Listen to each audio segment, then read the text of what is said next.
క్షేమం కోసం, వారి యొక్క ఆరోగ్యం కోసం, అదేవిధంగా వాళ్ళ యొక్క విద్యా ప్రమాణాలను పెంచడం కోసము ఈ రోజున మరి ప్రజాపాలన దినోత్సవాల్లో భాగంగా ఈ డైట్ చార్జెస్ పెంచి మనకు మంచి అవకాశాన్ని మన పేద పిల్లలకు అందించినందుకు మన అందరి తరఫున మరి ప్రభుత్వానికి కృతజ్ఞతలు తెలియజేస్తున్నాను.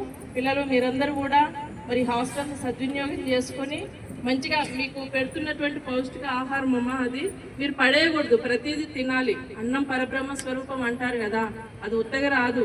బియ్యం గింజ తయారు కావాలంటే దాని వెనుక రైతు ఎంత కష్టపడితే ఆ బియ్యం తయారవుతుంది కదా.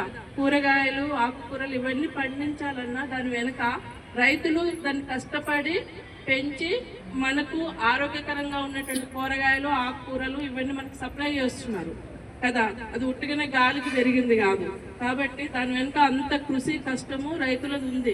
కాబట్టి మనం కూడా ఆహారం ఏదైనా మన ఇంట్లో తల్లిదండ్రులు పెట్టినా, మనకు హాస్టల్లో పెట్టినా మనకు మంచి ఆహారమే పెడతారు. మనం పాడవాళ్ళని పాడైపోయినటువంటి ఎవరు కూడా పెట్టరు.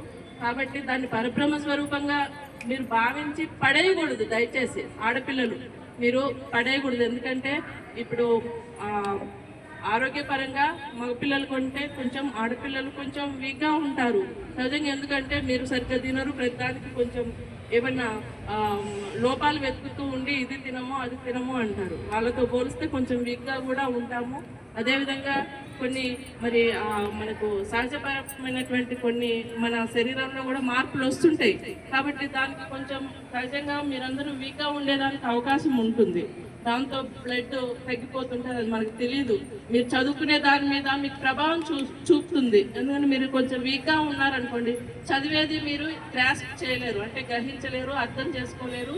అది గుర్తు పెట్టుకునేటటువంటి శక్తిని మీరు కోల్పోతారు. అటువంటిప్పుడు మీకు ఏమైనా పరీక్షలు పెట్టినా సరిగ్గా సమాధానాలు రాయలేరు.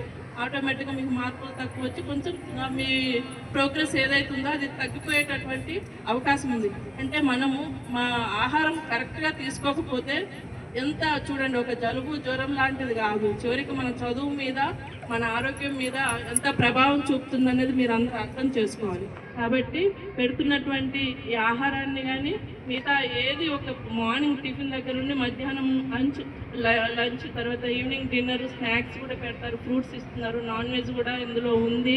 కాబట్టి ఎవరు కూడా దయచేసి పాడేయకుండా మరి మంచిగా తినాలని చెప్పి నేను విద్యార్థులకు కోరుకుంటున్నాను. అదేవిధంగా మీరు మంచి తెచ్చుకొని మీ యొక్క తల్లిదండ్రులకు, మీ హాస్టల్కి, మీ పాఠశాలకు మంచి పేరు తెస్తారని భావిస్తూ అవకాశం ఇచ్చినటువంటి అందరికీ కూడా కృతజ్ఞతలు తెలియజేస్తున్నాను. థ్యాంక్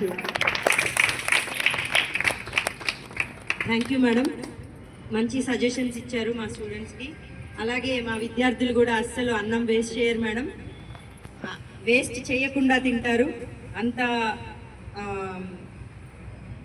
న్యూట్రిషియస్గా మేము వండి పెడతాము పిల్లలకి. అలాగే నేను ప్రతి పూట వాళ్ళని మానిటర్ చేస్తూ ఉంటాను పడేయకుండా.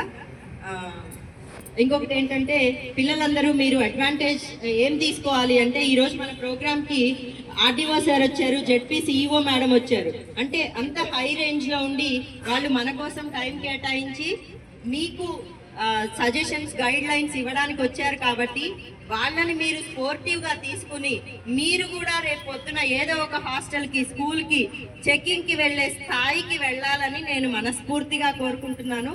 అలా మీరు చదవాలి, మంచిగా చదివి అలా మీరు వెళ్ళినప్పుడు మీ పేరెంట్స్ ఎంత బాగా సంతోషిస్తారో అది ఒక్కసారి ఊహించుకోండి చాలు. మీరు ప్రతి కష్టం మీరు చదివేటప్పుడు కానీ, స్కూల్లో కానీ, నిద్రపోతున్నప్పుడు కూడా మీకు మీ పేరెంట్స్ కష్టం కనుక మీకు గుర్తుంటే మీరు ఆ స్థాయికి తప్పకుండా వెళ్తారు. అలా వెళ్ళాలని మనస్ఫూర్తిగా కోరుకుంటున్నాను. అండ్ మా హాస్టల్కి విచ్చేసినందుకు చాలా చాలా thank you madam. Thank you so much.